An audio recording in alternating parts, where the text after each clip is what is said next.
اللہ تبارک و تعالیٰ کے فضل و کرم سے ذو الحجہ کا پہلا عشرہ چل رہا ہے، جس کے بارے میں پچھلے جمعہ کو میں نے عرض کیا تھا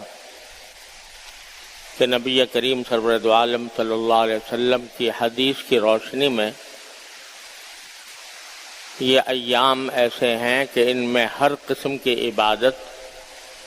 اللہ تبارک و تعالیٰ کو بہت محبوب ہے۔ تو اس کے کچھ ایام گزر چکے ہیں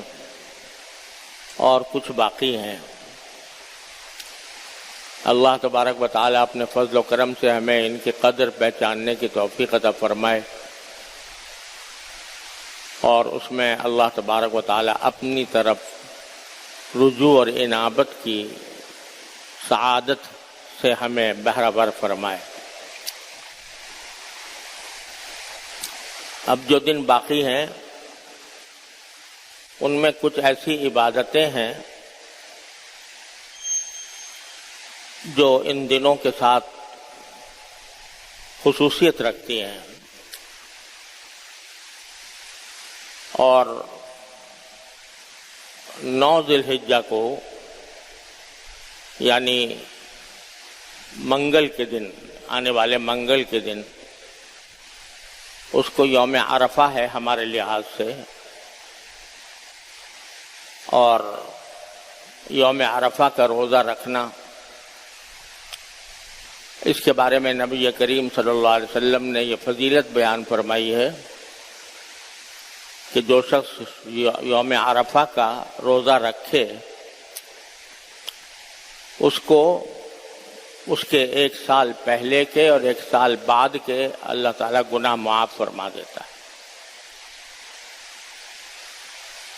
تو اتنی بڑی فضیلت اس عرفے کے دن کے روزے میں ہے۔ اللہ تعالیٰ اس فضیلت کو حاصل کرنے کی ہمیں توفیق عطا فرمائے۔ یہاں یہ وضاحت بھی کر دوں کہ بعض لوگ یہ سمجھتے ہیں کہ عرفہ کا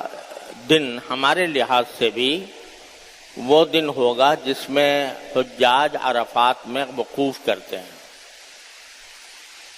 ہمارے اور سعودی عرب میں عام طور سے 1 دن کا فرق رہتا ہے، یعنی سعودی عرب میں عرفے کا دن پیر کو ہوگا، اور ہمارے لحاظ سے منگل کو ہوگا۔ تو بعض حضرات یہ سمجھتے ہیں کہ یوم عرفہ کی جو فضیلت ہے یہ اسی دن ہے جس دن کے حجاج عرفات میں وقوف کر رہے ہوں، لہذا یہ سمجھتے ہیں کہ بھئی ہمارے لحاظ سے بھی ہمیں پیر کے دن یوم عرفہ کے احکام اختیار کرنے چاہیے، اور کہتے ہیں کہ چونکہ عرفے کی فضیلت اسی وجہ سے ہے کہ اس دن حجاج عرفات میں وقوف کر کے حج کا سب سے بڑا رکن ادا کرتے ہیں، لہذا چونکہ وہ پیر کے دن کر رہے ہیں لہذا ہمیں پیر کے دن کو سمجھنا چاہیے کہ ہمارا یوم عرفہ بھی وہی ہے۔ لیکن یہ بات صحیح نہیں ہے۔ جو چاند کے اختلاف سے جو دنوں میں اختلاف ہوتا ہے دنیا میں، کہ بعض اوقات 1 دن کا فرق پڑ جاتا ہے، تو اس میں شریعت کا اصول یہ ہے کہ ہر جگہ اس کے اپنے افق کا اعتبار ہوتا ہے۔ ہمارے افق کے لحاظ سے جس دن 9 تاریخ ہوگی اس دن عرفہ کا دن ہوگا ہمارے لحاظ سے، اگرچہ سعودی عرب میں 1 دن پہلے ہو گیا ہو۔ شب قدر کا بھی ایسا ہی معاملہ ہے کہ شب قدر میں بھی عام طور سے ہمارے اور سعودی عرب میں 1 دن کا فرق ہوتا ہے، تو بعض لوگ یہ سمجھتے ہیں کہ بس جس دن وہاں شب قدر ہو رہی ہے اسی دن ہمارے ہاں بھی ہوگی۔ یہ بات غلط ہے۔ ہمارے ہاں کی شب قدر اسی دن ہوگی جو ہمارے لحاظ سے طاق رات ہوگی آخری عشرہ رمضان کی. تو اس لیے ہمارے لحاظ سے یوم عرفہ کے جو احکام ہیں وہ منگل سے شروع ہوں گے، نہ کہ پیر سے. ایک بات تو یہ ہے. اور یوم عرفہ میں ایک حکم تو یہ ہے،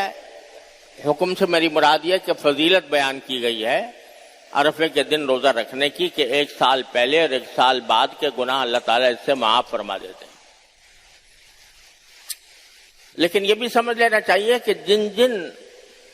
اعمال کے بارے میں احادیث میں یہ آیا ہے کہ اس سے پچھلے گناہ معاف ہو جاتے ہیں، اس سے مراد کبیرہ گناہ نہیں ہے اور حقوق العباد نہیں ہے، بلکہ جو چھوٹے چھوٹے گناہ ہم سے صادر ہوتے رہتے ہیں، اللہ بچائے، تو وہ مراد ہیں کہ وہ معاف ہو جاتے ہیں. جہاں تک کبیرہ گناہ کا تعلق ہے وہ بغیر توبہ کے معاف نہیں ہوتا، الا یہ کہ اللہ تعالیٰ کسی پر اپنے فضل و کرم سے اپنی رحمت فرما دے. اسی طرح حقوق العباد جو ہیں، بندوں کے حقوق، وہ بھی محض روزہ رکھ لینے سے معاف نہیں ہوں گے